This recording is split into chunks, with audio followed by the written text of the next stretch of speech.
നമ്മളിങ്ങനെ ഓടി വന്നൊരു നിസ്കാരം, ചാടി വന്നൊരു പോക്ക്. ജുമക്കൊക്കെ പോണ കണ്ടാൽ എന്ത് വരവ്, എന്ത് പോക്കുക. ഏടപ്പം നമ്മൾ ജുമ നിസ്കരിക്കണ്? ഖുതുബ കഴിയാറാവുമ്പോ ചാടി അങ്ങോട്ട് കയറും, സലാം വീട്ടിൽ നിന്ന് ചാടി അങ്ങ് പോകും. ആർക്ക് എന്ത് നിസ്കാരപ്പ? ആ വെള്ളിയാഴ്ച ദിവസം ഒരു അരമണിക്കൂർ പള്ളിയിൽ ചെലവഴിക്കാനില്ലെങ്കിൽ നമ്മുടെ ആത്മീയ ജീവിതം എന്താ? വെള്ളിയാഴ്ച അൽ കഹ്ഫ് പാരായണം ചെയ്യണം. വെള്ളിയാഴ്ചക്ക് വേണ്ടിയുള്ള സുന്നത്തായ കുളി കുളിക്കണം. 1, സുഗന്ധം പൂശണം. 2, ഉള്ളതിൽ വെച്ച് നല്ല വസ്ത്രം ധരിക്കണം. 3, അൽ കഹ്ഫ് പാരായണം ചെയ്യണം. 4, നബി സല്ലല്ലാഹു അലൈഹി വസല്ലം തങ്ങളുടെ മേൽ സ്വലാത്ത് ചൊല്ലണം. 5, ഖുതുബ പൂർണ്ണമായും ശ്രദ്ധയോടെ കേൾക്കണം. കാരണം 2 റക്അത്ത് നിസ്കാരത്തിന് ഡിസ്കൗണ്ട് നൽകിയത് ഖുതുബ അതിന്റെ സ്ഥാനത്താണ്. ആ ഖുതുബ ശ്രദ്ധാപൂർവം കേൾക്കാനാണ്. ആ ഖുതുബയുടെ നേരത്തെ സംസാരിക്കാൻ പാടില്ല. 6, വെള്ളിയാഴ്ച ദിവസം ദുആയിക്ക് ഇജാബത്തുള്ള ഒരു സമയമുണ്ട്, അത് പ്രതീക്ഷിക്കണം. 7,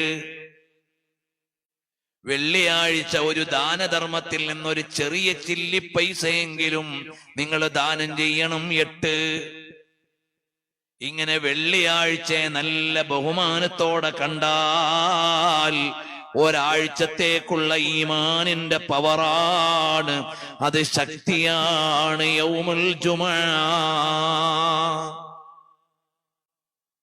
വെള്ളിയാഴ്ചയിൽ ദുആയിക്ക് വലിയ പ്രതീക്ഷയാണ്. പ്രത്യേകം ദുആ ചെയ്യണം. ഇജാബത്ത് പ്രതീക്ഷയുള്ള ദിവസമാണ്.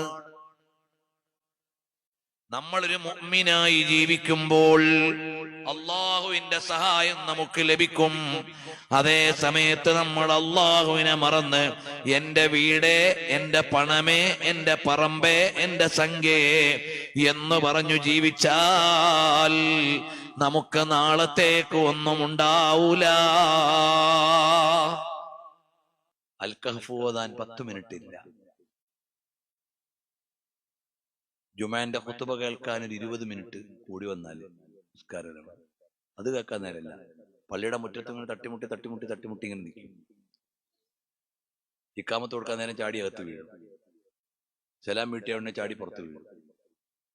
പള്ളിയുടെ പുറത്തിറങ്ങിയ പിന്നെ എന്താ പണി? അവിടെ ഇങ്ങനെ തട്ടിമുട്ടി. എന്തിനാപ്പ നീ പള്ളിയിൽ നിന്ന് ഇറങ്ങിയ? പള്ളിയിൽ നിന്ന് ഇറങ്ങിയിട്ട് കേടാ, നീ എന്നാ ഗൾഫിൽ നിന്ന് വന്നേ? നീ എന്നാടാ പോന്നെ? ഈ പള്ളിയിൽ മര്യാദക്ക് എല്ലാ സുബ്ഹാനല്ലാഹും ചൊല്ലി അൽഹംദുലില്ലാഹും ചൊല്ലി ദുആയും കഴിഞ്ഞ് ഇറങ്ങി വന്ന ആള് പോയാലും ഈ ആദ്യം ചാടി ഇറങ്ങിയവൻ അവിടെ പള്ളിപ്പറമ്പിൽ കാണും വണ്ടിയും ചാരി. എന്തിനപ്പൊ നീ പള്ളിയിൽ നിന്ന് ചാടി ഇറങ്ങിയ? പള്ളിയിലിരിക്കുമ്പോ ഒരു പൊറുതിയേട്. കാരണം എന്താ? പണ്ട് സ്വർഗത്തിൽ നിന്ന് ചാടിച്ച ആളുണ്ടല്ലോ, അയാളിങ്ങനെ കാത്തുക്കുണ്ടായിരുന്നു പുറത്ത്. ഇബ്ലീസുൽ ലഈൻ. പള്ളിയിലിരിക്കുമ്പോ അയാളൊന്നും പറയാം, എന്തിനാണ് പള്ളി, പോന്ന് പറയും. പള്ളിയിൽ നിന്ന് പുറത്തിറങ്ങിയാലോ ഒരു തിരക്കുമില്ല.